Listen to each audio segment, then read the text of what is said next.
Jack, thanks so much for taking the time today. It's a real honor to be with such a legend, not only in golf, but all that you've accomplished in business, all the money you've raised with your foundation, as well as your family values. Well, thank you. So many people thought Tom Brady passed his prime and just recently won his 7th Super Bowl. Many thought the same of you prior to winning the '86 Masters. How did your approach to the game change as you grew older? Didn't really change. My priorities changed. Golf was sort of my priority up till about age 40, and then after age 40, I got more interested in what my kids were doing, and they were doing. I still prepared, but I didn't.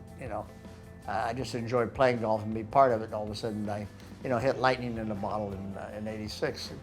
I was prepared, but not as much as I normally would be. But once I got into it, I remembered how to play golf, and it's you might say a few touchdown passes. So when you look at this painting, what memories does it bring back? That's the 17th hole, and it was a nice little putt that I made, about a 12-footer that looked like it was going to break right, and I said it was going to break back to the left. Jackie wasn't too sure. I said, well, I'm going to putt it that way. The ball went a little bit right, then straightened back out, and it went in the hole, and that put me in front in the tournament for the first time. And did your progression in the sport, do you feel it came naturally, or something you feel like you really had to work hard at? Well, I think anybody who's going to be good at anything has to have some natural ability, and I think that it's what you do with it. And I worked pretty hard at it for a lot of years, and I enjoyed it. But it's like anything else. If you don't enjoy what you're doing, you're not going to be good at it.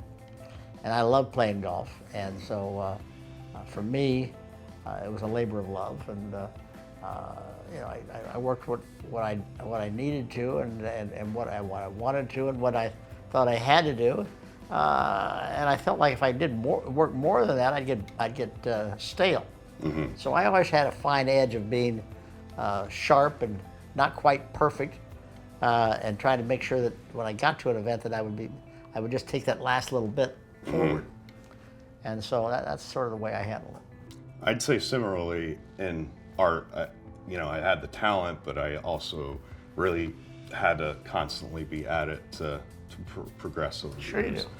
You do. And what would you say is the most challenging part of being widely considered the greatest golfer of all time? Well, I don't know if there's any challenging part about it, except you got a bunch of guys challenging you all the time. Right. And you just had to be on top of your game. Mm-hmm. I enjoyed that. If you only had one guy you had to beat, that's not a big deal. If you beat him, then what else you do. Mm-hmm. But I always had a bunch of guys coming at me all the time, and new young guys coming up, and I enjoyed that. I thought it was fun. It allowed me to keep climbing the mountain, and led me to try to keep getting better, and it pushed me to do that. So Absolutely. I enjoyed the push. So you've designed over 300 golf courses. What inspired you to start and get into that? Well, Pete Dye inspired me to get involved. He got me out to see his golf course that he was doing in Columbus about the mid-'60s, and asked me if I would consult with him. And then I said, Pete, I don't know anything about golf course design. He says, yeah, you know more than you think. So anyway, I started fiddling with it, and I really enjoyed. We did Harbor Town, and I really enjoyed that. We did a half dozen courses, and I did a half dozen courses with Desmond Muirhead. And then I sort of said, I'd done enough of it that I was sort of interested in my own expression. And it's no different than what you do.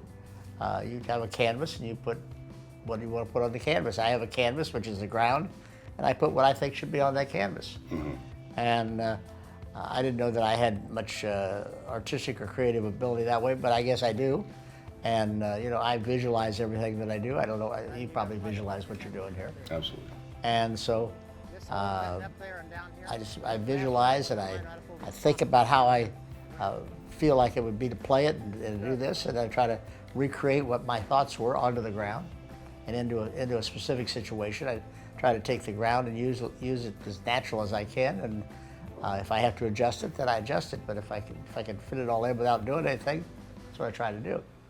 And it's fun. I enjoy it. It's every golf course is different, and every piece of ground is different. Mm-hmm. Every situation is different. So it's it's something not only being creative, but it's also very satisfying.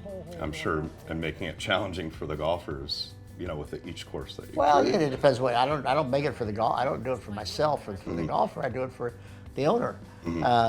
Every owner has a different reason why he would want a golf course, and whether it be for public golf, to have a high number of rounds, a resort golf course, which you want to have so people can get around it and play it and enjoy it, a tournament golf course where you want to challenge people, but you also want to make sure that the members are going to play it 51 weeks of the year can play it. You've got all those different things that you have to pull together, as well as whatever the ground is, whatever the water, amount of water that's around it, or whatever you might have. You got to work with what's there. And Jack, you've accomplished so much in the world of golf. Again, raised so much with your foundation for children for so many years. And I look in your office, I see all of these family photos with you and your family. What are you most proud of, probably in each of those aspects? Well, I would say family. I mean, golf is a game, and it's been a vehicle for me to do a lot of things. If it weren't for golf, I would, I'd be sitting in some little cubby hole somewhere, and Barbara and I'd be, having a donut or something. But because of golf, it's allowed me and given me a platform to be able to have a voice in golf, be able to raise money and create awareness for kids. Everything that I've done has come from the game of golf, and so I'm very blessed with that. And it's fun. I think the ability to be able to have 5 kids and 22 grandkids, now 1 great grandchild and 2 more on the way. I think a friend of mine always put it well. He says we're populating the world with little Nicklauses. Very fortunate. Thank you so much for this Justyn. today. Thank you. Thank you.